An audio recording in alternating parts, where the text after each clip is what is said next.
Yo, what is going on, everyone? Welcome back to the channel. Today, we're here for our NFL divisional round picks and predictions. On the regular season, our season total was 171 and 100, which is a 63.1% win rate on the season, picking the games straight up.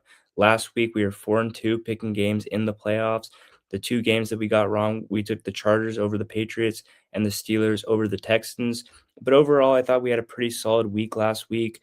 So with that said, let's get started here with the first Saturday game, the Bills at the Broncos.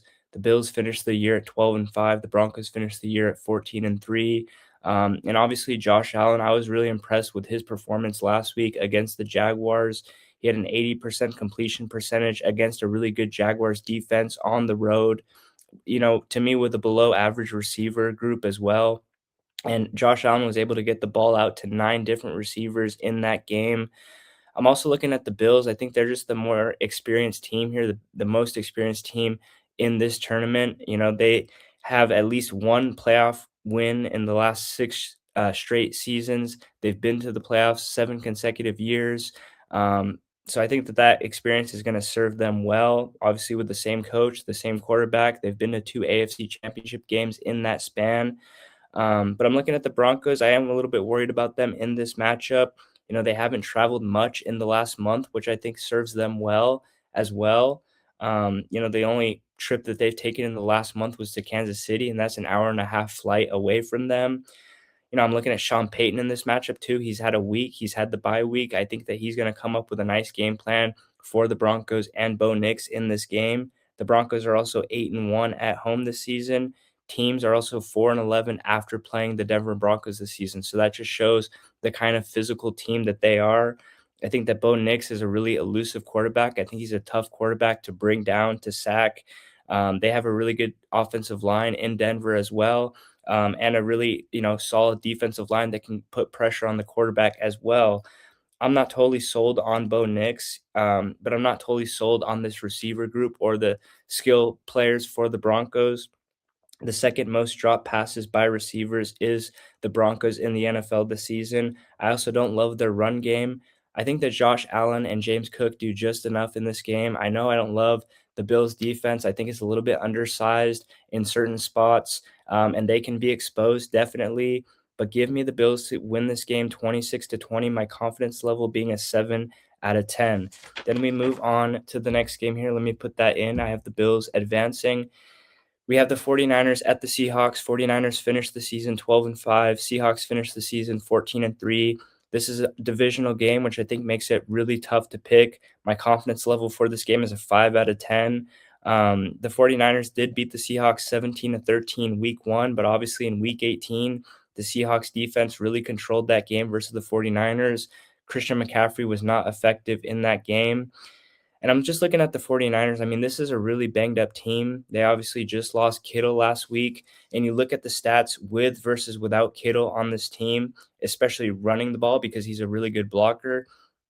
With Kittle this season, the 49ers rushed for 1,243 yards. Without Kittle on the field, they've only rushed for 574 yards.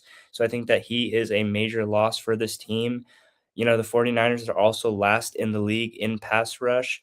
Nick Bosa, he's third in sacks for the 49ers still, and he hasn't played in 3 months. So that kind of just shows you the lack of pass rush that the 49ers are getting. I don't love picking the Seahawks, though. I know they have the home field advantage and the bye week, but I don't love putting my trust in Sam Darnold. I think that in a big spot, I do worry about him a little bit. I think he's regressed as well. You know, Probably the past month, I don't think he's as good as he was to start the season. He has 14 interceptions on the season. I know it's a big play offense. They throw the ball deep quite a bit to guys like Smith and Jigba, but nonetheless, I do have my reservations about Sam Darnold.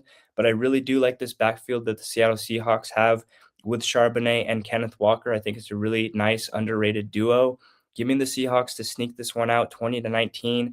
I really think it's anybody's game. I would not be shocked whatsoever if the 49ers won this game.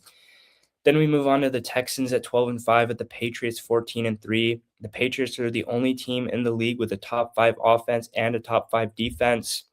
And before I forget, I better put the Seahawks to advance as well. But the Patriots, like I said, they're pretty good on all fronts. Even their special teams, I think, is super solid. Um, they have a really good they get really good field position most of the time, so I think that that's an underrated aspect of this team. But one thing I don't love about this Patriots team is their offensive line. I think that that can be exploited a little bit.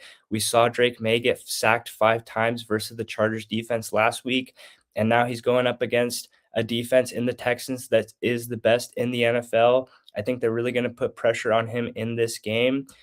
I think the Texans, though, they're really going to need Nico Collins in this game. That's going to be a big name to watch out for. He left the game last week with a concussion. You're hoping that he suits up for the Texans if they want a chance at winning this game. You're looking at the weather forecast. It's probably going to be a cold game here. Chance of snow in this one.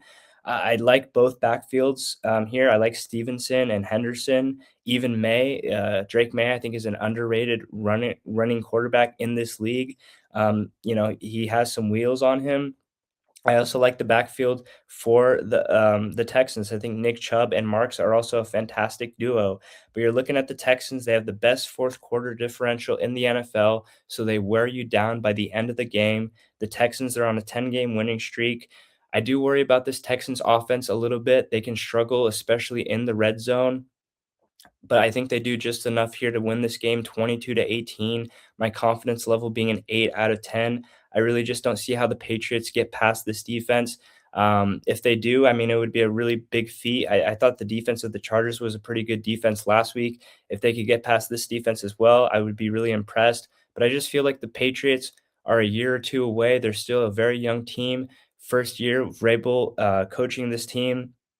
So give me another draft, give me another free agency period for the Patriots team before I have them advancing much further. So give me the Texans in that game. I think the Texans are going to be a really dangerous team moving forward.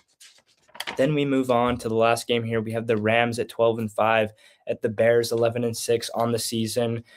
The Rams have been a great team this season, but they've struggled probably in the last month.